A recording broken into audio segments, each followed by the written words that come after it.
Welcome back to Principles with Cory and Logan. Got a super exciting episode for you today because we're going to be talking about the topic of faith.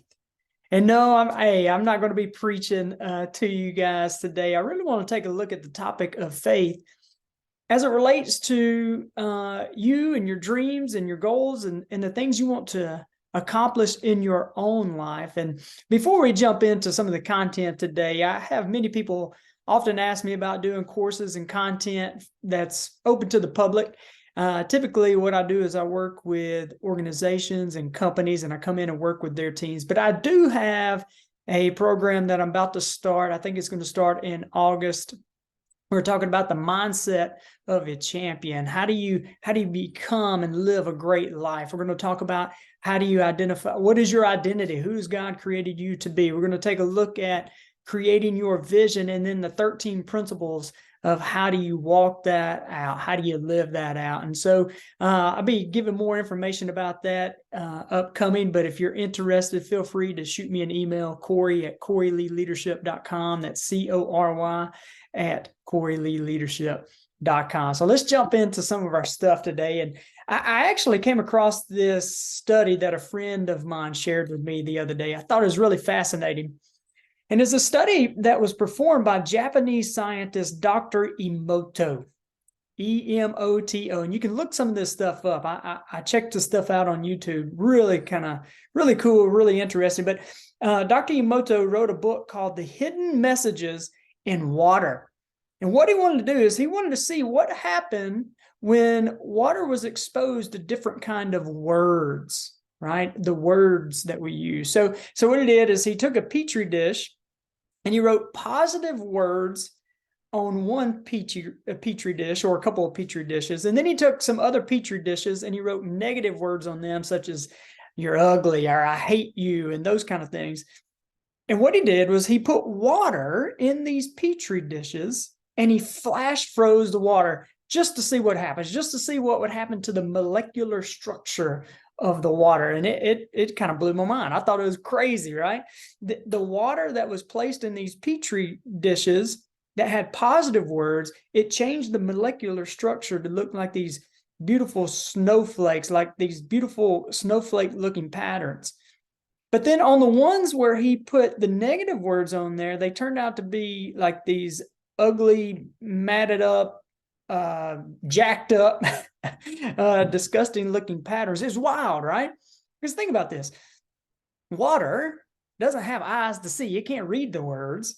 Doesn't have ears to hear the words. I mean, it doesn't have the consciousness to ponder the words. All it was put in a place where it was in the presence of where these words were. And just by being in the presence, it changed the structure.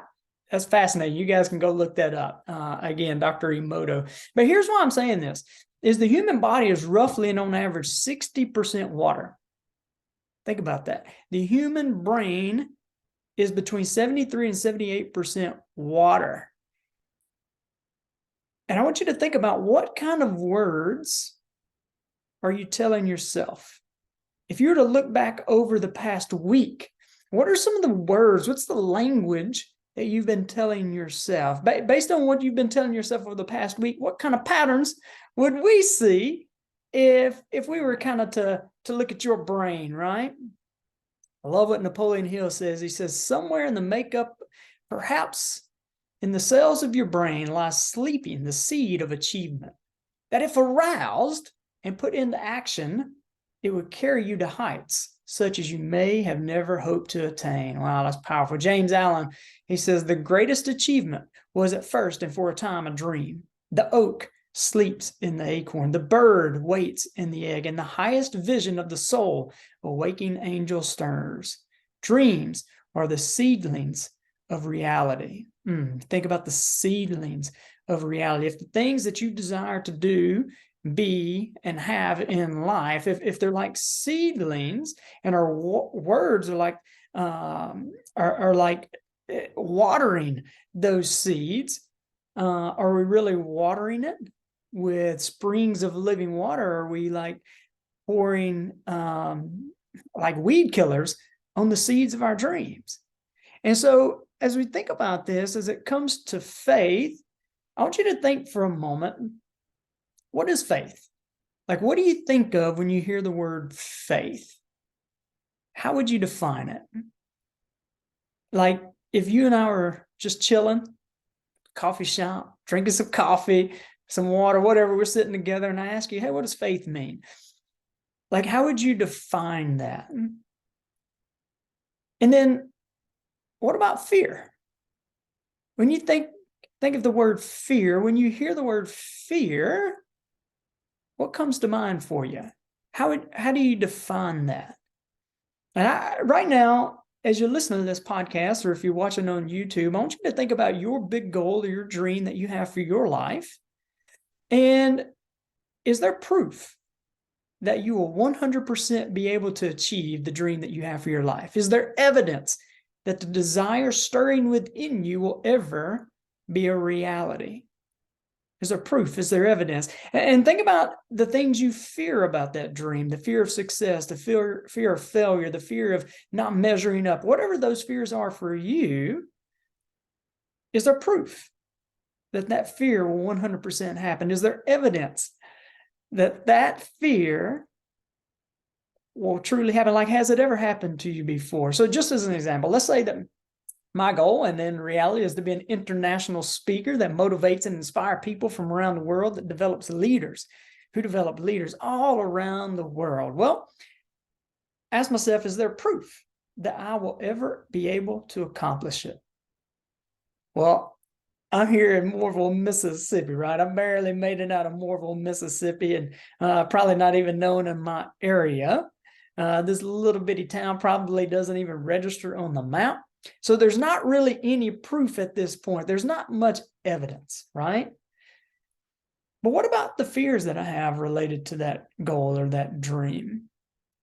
I mean, what if I put it out there? What if I put it on a podcast and tell people my goal and it doesn't happen? Now I look like a failure, right? What if someone gives me an invite to speak in front of a large crowd and that's a total flop?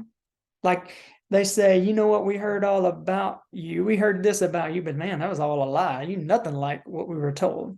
See, those are fears. And as I think about those fears, is there proof? Is there evidence that it will turn out exactly like that? No, there's no proof, right? There's no proof. There's no evidence. Both faith and fear have no evidence, no 100% proof. The only way you'll be able to prove your faith is by taking action, but you'll never be able to prove whether what you fear is a reality or just an assumption. See, fear is simply faith in the wrong outcome. I heard this story. Some of you guys have probably heard this before, but it's an old Cherokee teaching.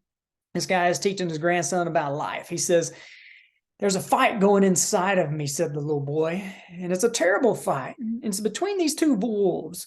One wolf he's evil, right? He's angry, he's envy, he's sorrow, he's regret, greed, arrogance, self-pity, resentment, inferiority. There's lies, there's pride, superiority, and ego.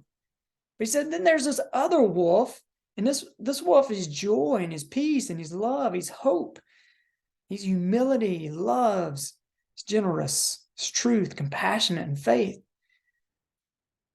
He said, the same fight is going on and on. And the grandfather said, it's going on inside of me and it's going on inside of you.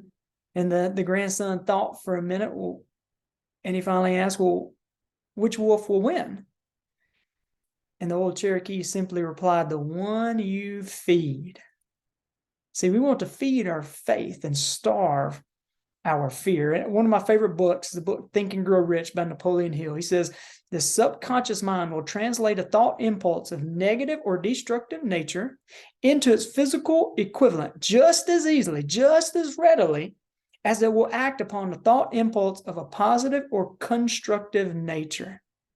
He says this accounts for the strange phenomenon why so many millions of people experience what's referred to as misfortune or bad luck. See, millions of people believe themselves to be doomed to poverty and failure because of some strange force that they themselves have no control over. They think they have no control over. He says, yet they themselves are the creator of their own misfortune because of the negative beliefs, which is picked up by the subconscious mind and translated into its physical equivalent. Look, that's a little bit wordy, but guys, I'm telling you, our mind makes no distinction between constructive and destructive thoughts. It simply works with the material we feed it through our thoughts. It will work with thoughts driven by fear just as easily, just as readily as it will a thought driven by courage or faith. And so going back to what thoughts you are feeding on, are you feeding more on your fears? Or are you feeding more on your faith? And I'd kind of ask you a question in the beginning. How do you define faith? And so I went to my friend Google. And this is how my friend Google defined faith. It says complete trust or confidence in someone or something. It's a belief that something will happen without any evidence supporting it. It's believing in someone or something without being able to actually see it. My favorite book of all time, the Bible, says it like this: faith is the substance of things hoped for. It's the evidence of things not yet seen. Think about it. It's the substance. It's the stuff that I put my hope in, and I prove my trust by my actions, right? Think about the word evidence. It says it's the evidence of things not yet seen. Think about the word evidence. In a court of law, we hold to the idea that people are innocent, right? They're innocent until they are proven guilty. So when someone is on trial for some kind of crime they committed, the attorney will try to find all the evidence to prove what this person is accused of doing, right? It's the evidence that proves or disproves. So you may say, what in the world has this got to do with my dream and my vision, my goal, right? That I have for my life? Well, for me to actually achieve my dream or goal, I must have faith. See, I can have all the hope in the world. I can hope all day, but hope does not necessarily mean action. With true faith, there's some kind of evidence that I believe I will and can accomplish what is currently unseen. I begin to move in the direction of my dreams. There's this expectation that moves me to action. So kind of going back to my dream or the desire that I have to be an international speaker and trainer, going around the world developing leaders who develop leaders. See, that's the substance that I hope for. That's the substance. But the faith we're talking about will drive me to take certain actions now in preparation and expectation for what I know is to come. So if I had faith in this dream, I begin to take certain actions right now. I would make sure I get my passport and that it's up to date. I begin to learn some geography, right? Because I'm going to be traveling around the world. I need to know some geography. I would need to begin writing content now. So when the moment comes or that call comes, I'm ready. I'm expecting right now at any moment that something could happen, that a door will come open at any time. So I'm preparing now for when that opportunity does come. My faith in an outcome that I cannot currently see drives me to take certain actions with expectations. See, faith requires not just wanting and wishing, it requires action. You don't have faith unless you take some action. Within the next 90 days, I promise you, you're going to get a pop quiz to test your dream. You get a pop quiz and you have an opportunity. See, life is going to give you an opportunity to say yes to your dream.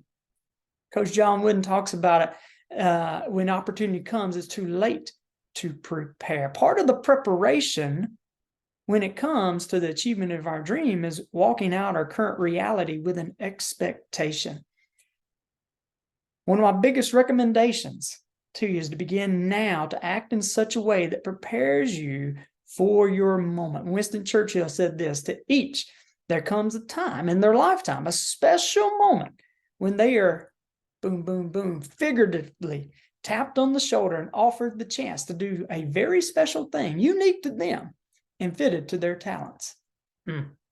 What a tragedy. What a tragedy if that moment finds them unprepared or unqualified for that which could have been their finest hour. I love that. That is so good, right? You want to make an investment in your future by always doing more than what you get paid to do. I promise you, you will not regret that investment. So I want you to think about where you'd love to be. What's your vision? What's your dream? What do you want? What do you want to be known for?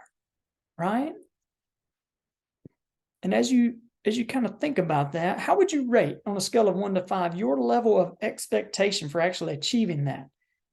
Or something to happen to help you get there? What's your expectation like? Like a 5 would be, I'm sitting on, I'm doing the things necessary. I know that at any moment I could get a call, I could get a text, I could get an email, that something is, a door is just waiting to happen. A 1 is I'm gloom and doom. I don't know even how to say that, right? But how would you rate on a scale of 1 to 5 your level of expectation for actually achieving what you desire to achieve? And then I really want you to capture, what fears do you have about that dream? What are some of the fears that pop up? Truly capture those. Don't let them pass you by. But what fears do you have about that dream? And as you capture those fears, do you think those are more real, or are they more perceived fears? So as you finish up, I want to wrap us up with this. What needs to change about the way you think toward your dream, your goal, your vision? Are you indifferent? Is it more along the lines of, well, that would be nice, that would be kind of cool?